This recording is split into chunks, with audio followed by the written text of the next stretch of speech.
Part 5 जंगल में Facebook. सुंदर one में एक खरगोश रहता था। वह बहुत बुद्धिमान था।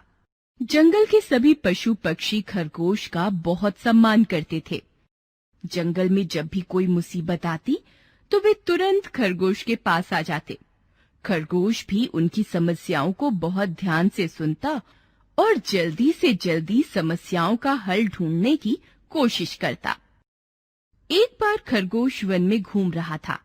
तभी उसने देखा कि पेड़ के नीचे एक गिलहरी रो रही है। उसने गिलहरी से पूछा, बहन, तुम क्यों रो रही हो? गिलहरी बोली, मेरी माँ यहाँ से बहुत दूर एक शहर में अकेली रहती हैं। जंगल का टेलीफोन खराब हो गया है। बहुत दिनों से उनकी कोई खबर नहीं मिली है। गिलहरी की परेशानी सुनकर खरगोश को बड़ा दुख हुआ। वह थोड़ा और आगे गया तो उसे दो चूहे बातें करते दिखाई दिए। वे भी अपने मित्रों और संबंधियों का समाचार न मिलने से दुखी थे। इसी प्रकार कई पशु पक्षी टेलीफोन के खराब होने से उदास थे। सबको उदास और परेशान देखकर खरगोश बेचैन हो गया।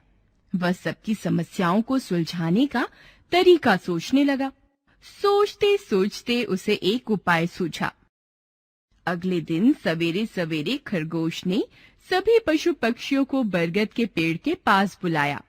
उसने सबको संबोधित करते हुए कहा, साथियों, मैंने आपकी समस्याओं पर बहुत सोच विचार किया है। मुझे एक उपाय सूझा है। सारे पशु पक्षी जिज्ञासा से खरगोश की ओर देखने लगे। कैसा उपाय? सबने एक साथ पूछा।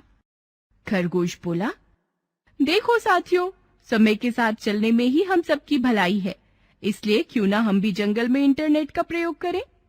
इंटरनेट? सारे पशु पक्षी चौंक कर बोले।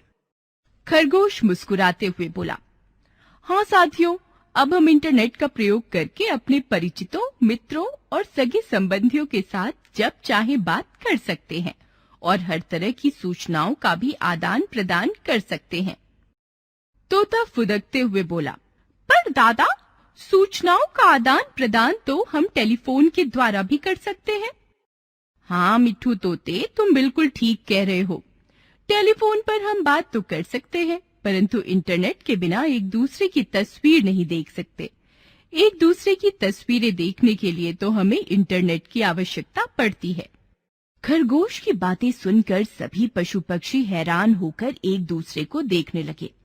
खरगोश फिर बोला, साथियों, यदि हमारे पास कंप्यूटर और इंटरनेट सुविधा हो तो हम अपनी ईमेल की चिट्ठी कहीं से भी भेज सकते हैं और कहीं भी प्राप्त कर सकते हैं। बस चिट्ठी भेजने और पाने के लिए एक ईमेल पता चाहिए। इतना ही नहीं, आजकल तो मनुष्य ने बहुत उन्नति कर ली है। उसने फेसबुक, व्हाट्सएप जैसी कई सोशल साइट बना ली है। इस पर अपने दोस्तों से बात कर सकते हैं और अपने चित्रों का आदान प्रदान कर सकते हैं।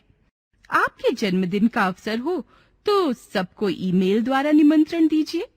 न कार्ड छपवाने या चिट्ठी लिखने की परेशानी और न ही डाकघर जाकर टिकट लगाने की सिरदर्दी। अरे वाह, ये तो सचमुच में कमाल का विचार है, सभी पशु पक्षियों ने सोचा। बस फिर क्या था, जंगल के राजा शेर ने जंगल में तुरंत कंप्यूटर और इंटरनेट लगाने का आदेश दिया। सभी पशु पक्षियों ने अपना ईमेल का पता बनाया। अब सभी पशु पक्षियों के मित्रों और सगे संबंधियों की चिट्ठियां और तस्वीर इंटरनेट पर ही आती। फेसबुक की सहायता से उनके बहुत से बिछड़े मित्र भी मिल गए थे।